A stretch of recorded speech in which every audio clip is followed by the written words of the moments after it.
అందరికీ నమస్కారం. మన భక్తి సమాచారం ఛానల్కి స్వాగతం. గ్రహమండలంలో న్యాయాధిపతిగా కర్మ ఫలదాతగా పిలువబడే శని భగవానుడి పేరు వింటేనే సామాన్యుల నుండి సంపన్నుల వరకు ప్రతి ఒక్కరిలోనూ ఒక తెలియని భయం, ఆందోళన మొదలవుతుంది.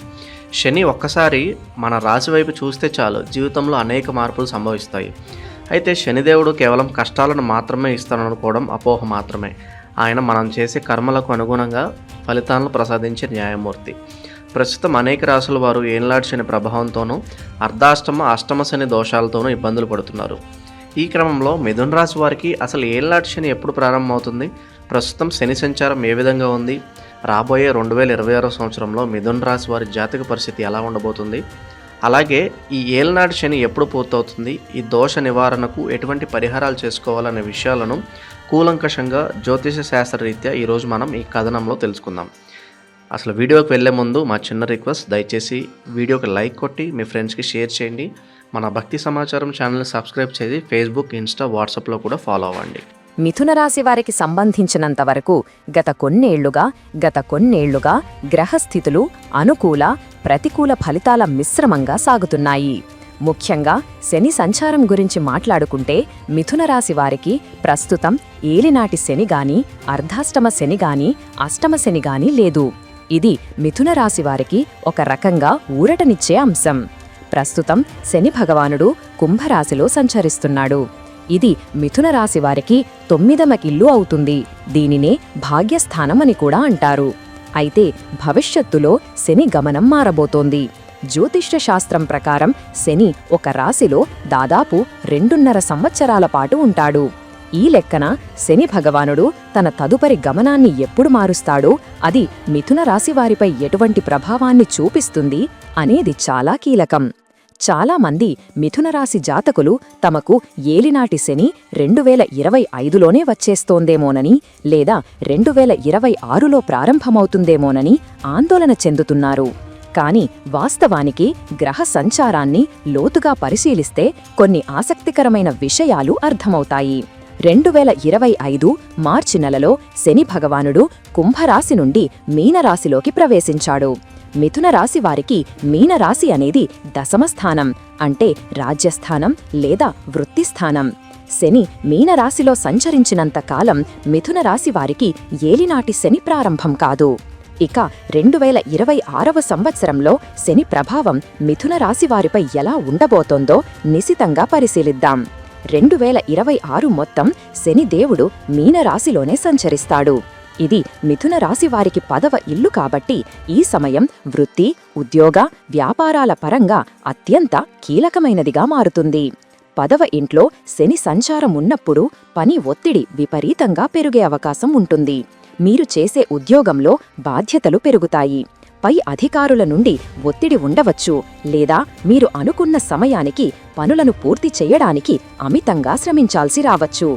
కర్మకారకుడైన శని కర్మస్థానమైన 10వ ఇంట్లో ఉన్నప్పుడు మనిషిని సోమరితనం లేకుండా కష్టపడి పని చేసేలా చేస్తాడు. ఎవరైతే నీటిగా, నిజాయితీగా కష్టపడి పనిచేస్తారో వారికి 2026లో అద్భుతమైన వృత్తిపరమైన ఎదుగుదల, పదోన్నతులు లభించే అవకాశం ఉంది. కానీ ఎవరైతే పని పట్ల నిర్లక్ష్యంగా ఉంటారో వారికి మాత్రం శనిదేవుడు తగిన గుణపాఠం చెబుతాడు. కాబట్టి 2026వ సంవత్సరం మిథున రాశి వారికి కెరీర్ పరంగా ఒక అగ్ని పరీక్ష లాంటిది, మరియు బంగారు అవకాశం లాంటిది కూడా. ఈ సంవత్సరంలో మీరు పడే కష్టం రాబోయే ఏలినాటి శని కాలానికి మీకొక బలమైన పునాదిని వేస్తుంది. ఆర్థిక పరంగా చూస్తే 2026లో ఆదాయం నిలకడగా ఉన్నప్పటికీ ఊహించని ఖర్చులు లేదా పెట్టుబడుల విషయంలో ఆచితూచి అడుగులు వేయడం మంచిది. కుటుంబ పరంగా పని ఒత్తిడి కారణంగా ఇంటికి తక్కువ సమయం కేటాయించే ఆస్కారం ఉంది. దీనివల్ల చిన్నపాటి మనస్పర్ధలు రావచ్చు. ఆరోగ్యం విషయంలో ముఖ్యంగా మోకాళ్ళు, వెన్నుముక సంబంధిత నొప్పులు వచ్చే అవకాశం ఉంది కాబట్టి తగిన జాగ్రత్తలు తీసుకోవడం అవసరం. ఇప్పుడు అసలు విషయానికి వద్దాం. మిథున రాశి వారికి ఏలినాటి శని ఖచ్చితంగా ఎప్పుడు ప్రారంభమవుతుంది? జ్యోతిష్య గణాంకాల ప్రకారం శని భగవానుడు మిథున రాశికి 12వ ఇల్లు అయిన వృషభ రాశిలోకి ప్రవేశించినప్పుడే ఏలినాటి శని ప్రారంభమవుతుంది. పంచాంగ గణాంకాలను బట్టి చూస్తే దాదాపుగా 2027 జూన్ నెలలో శని భగవానుడు మేష రాశి నుండి వృషభ రాశిలోకి, అంటే మిథున రాశికి 12వ ఇల్లు ప్రవేశిస్తాడు. ఖచ్చితంగా చెప్పాలంటే జూన్ 3, 2027 నాటికి ఈ మార్పు సంభవిస్తుంది. ఈ తేదీ నుండి మిథున రాశి వారికి ఏలినాటి శని యొక్క మొదటి దశ, దీనినే వ్యయశని లేదా విరయశని అంటారు, ఇది ప్రారంభమవుతుంది. కాబట్టి 2026లో కాకుండా 2027 మధ్య భాగం నుండి మీరు మానసికంగా సిద్ధం కావాల్సి ఉంటుంది. ఈ ఏలినాటి శని కాలం మొత్తం 7.5 సంవత్సరాల పాటు కొనసాగుతుంది. ఇది 3 దశలుగా విభజించబడి ఉంటుంది.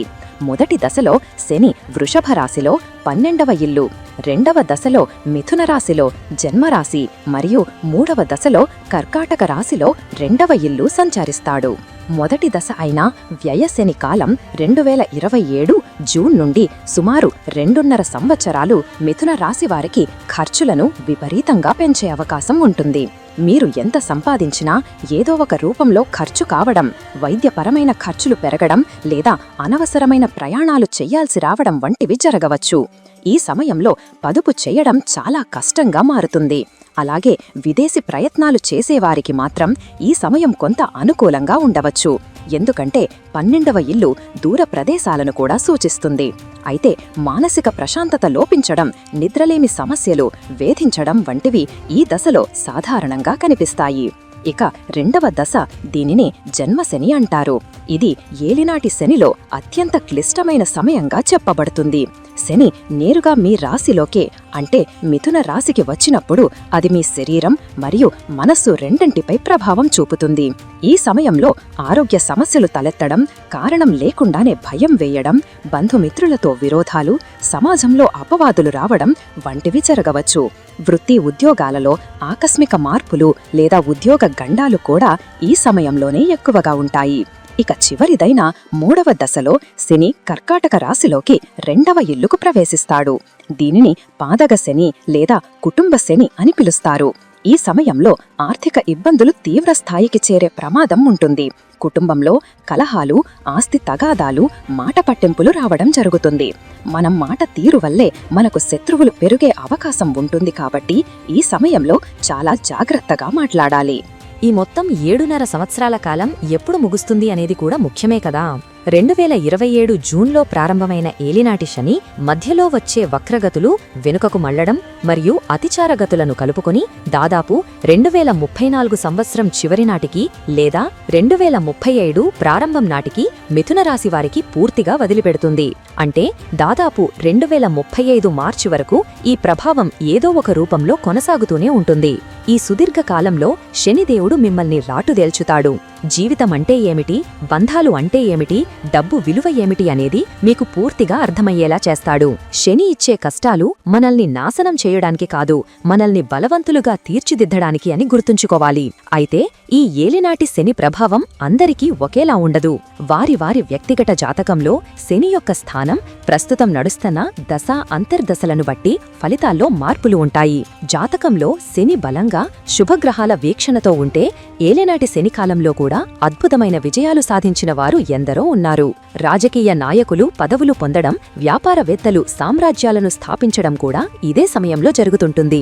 కాబట్టి భయపడాల్సిన పనిలేదు. మరి ఈ శని ప్రభావం నుండి ఉపశమనం పొందడానికి, దోష తీవ్రతను తగ్గించుకోవడానికి ఎటువంటి పరిహారాలు పాటించాలి? మన పెద్దలు, జ్యోతిష్య శాస్త్రవేత్తలు శని అనుగ్రహం కోసం అనేక సులభమైన మరియు శక్తివంతమైన మార్గాలను సూచించారు. అన్నింటికంటే ముఖ్యమైనది హనుమ ఆరాధన. వాయుపుత్రుడైన హనుమంతుడిని పూజించేవారి దరిదాపుల్లోకి కూడా శని చేరడని పురాణాలు చెబుతున్నాయి. కాబట్టి ప్రతి మంగళవారం మరియు శనివారం హనుమాం చాలీసా పఠించడం, ఆంజనేయ స్వామి గుడిలో తమలపాకుల మాల వేయడం లేదా సింధూర లేపనం చేయడం ద్వారా శని బాధల నుండి గణనీయమైన ఉపశమనం పొందవచ్చు. అలాగే శనిదేవుడికి అత్యంత ప్రీతిపాత్రమైనది తైలాభిషేకం. ప్రతి శనివారం నవగ్రహాల ఆలయానికి వెళ్లి శనిదేవుడికి నువ్వుల నూనెతో దీపం వెలిగించడం లేదా శివుడికి రుద్రాభిషేకం చేయడం చాలా శ్రేష్ఠకరం. పరమేశ్వరుడు శనిదేవుడు శనికి గురువు కాబట్టి శివారాధన చేసేవారిని శని పీడించడు. ముఖ్యంగా శని త్రయోదశి వచ్చినప్పుడు శని ప్రభావం ఎక్కువగా ఉన్నవారు నియమనిష్టలతో ఉపవాసం ఉండి శనికి తైలాభిషేకం చేయిస్తే విశేష ఫలితం ఉంటుంది. మరొక ముఖ్యమైన పరిహారం అన్నదానం మరియు సేవ. శని కర్మకారకుడు మరియు పేదవారి పక్షపాతి. వికలాంగులకు, వృద్ధులకు లేదా కష్టాల్లో ఉన్నవారికి మీ చేతనైన సహాయం చేయడం, ఆకలితో ఉన్నవారికి అన్నం పెట్టడం వంటివి చేస్తే శనిదేవుడు ఎంతగానో సంతోషిస్తాడు. నల్లటి వస్తువులు, నల్ల నువ్వులు, ఇనుము, నల్లటి వస్త్రాలు, గొడుగు వంటివి బ్రాహ్మణులకు లేదా అవసరమైన వారికి దానం చేయడం వల్ల శని దోష తీవ్రత తగ్గుతుంది. అలాగే కాకులకు, కుక్కలకు ఆహారం పెట్టడం కూడా శని ప్రీతికరమే. ఇవన్నీ ఒక ఎత్తైతే మన ప్రవర్తన మరొక ఎత్తు. శనిదేవుడు న్యాయాన్ని ఇష్టపడతాడు. మనం ఎంత పూజలు చేసినా మన ప్రవర్తన సరిగా లేకపోతే శని అనుగ్రహం లభించదు. అబద్ధాలు చెప్పడం, మోసం చెయ్యడం, ఇతరుల ఆస్తిని కాజేయడం, స్త్రీలను అవమానించడం, పేదవారిని హింసించడం వంటి పనులు చేస్తే శని ఆగ్రహానికి గురికాక తప్పదు. కాబట్టి నీతి, నిజాయితీ, ధర్మం అనే మార్గంలో నడిచేవారికి ఏలినాటి శని కూడా రాజయోగంలాగా మారుతుంది. ఇంకా చెప్పాలంటే దశరథ ప్రోక్త శని స్తోత్రాన్ని పఠించడం కూడా చాలా మంచిది. పురాణాల ప్రకారం దశరథ మహారాజు శనిదేవుడిని ప్రసన్నం చేసుకోవడానికి ఈ స్తోత్రాన్ని పఠించారు. దీనిని ప్రతి శనివారం చదువుకోవడం వల్ల భయాలు తొలగిపోతాయి. అలాగే తమిళనాడులోని తిరునల్లార్ లేదా ఆంధ్రప్రదేశ్లోని మందపల్లి వంటి ప్రసిద్ధ సినీ క్షేత్రాలను దర్శించుకోవడం, అక్కడ శాంతి పూజలు చేయించుకోవడం కూడా మంచి ఫలితాలనిస్తుంది. అయితే గుడికి వెళ్లలేకపోయినా ఇంట్లోలే ఉండి మనసులో భక్తితో శనిదేవుడిని స్మరించుకున్న ఆయన కరుణిస్తాడు. ముఖ్యంగా 2026 సంవత్సరం నుండే మీరు ఆధ్యాత్మిక చింతన అలవర్చుకోవడం, దురలవాట్లకు దూరంగా ఉండడం, ఆరోగ్యకరమైన జీవన శైలిని పాటించడం ప్రారంభిస్తే 2027లో ప్రారంభమయ్యే ఏలినాటి శనిని మీరు సమర్థవంతంగా ఎదుర్కోగలుగుతారు. చివరగా మిథున రాశి వారికి చెప్పేది ఒక్కటే, రాబోయే 2026 సంవత్సరం మీకు వృత్తిపరంగా ఎదుగుదలను ఇచ్చే సంవత్సరం. కష్టపడితే ఫలితం దక్కుతుంది. ఇక 2027 నుండి ప్రారంభమయ్యే ఏలినాటి శని గురించి ఇప్పుడే భయపడకండి. గ్రహాలు మన కర్మలను సూచిస్తాయి, కానీ దైవానుగ్రహం మరియు మన ప్రయత్నం ఆ కర్మ ఫలాలను మార్చగలవు. శని అంటే భయం వద్దు, భక్తితో ఉండండి, క్రమశిక్షణతో జీవించండి, తోటివారికి సహాయం చెయ్యండి. అప్పుడు ఆ శని దేవుడే మీకు రక్షగా నిలుస్తాడు. ఈ 7.5 సంవత్సరాల ప్రయాణంలో మీరు కోల్పోయేదానికంటే జీవిత పాఠాల రూపంలో మీరు పొందేదే ఎక్కువగా ఉంటుంది. ధైర్యంగా ఉండండి, శుభం కలుగుతుంది. ఈ వీడియో మీకు నచ్చినట్లయితే లైక్ చేయండి, షేర్ చేయండి. ఇలాంటి మరిన్ని వీడియోల కోసం ఛానల్ను సబ్స్క్రైబ్ చేసుకోండి. అలాగే బెల్ ఐకాన్ను నొక్కండి. దీని ద్వారా మేము చేసే ప్రతి వీడియో నోటిఫికేషన్ రూపంలో మీ వద్దకు చేరుతుంది. సర్వేజన సుఖినో భవంతు.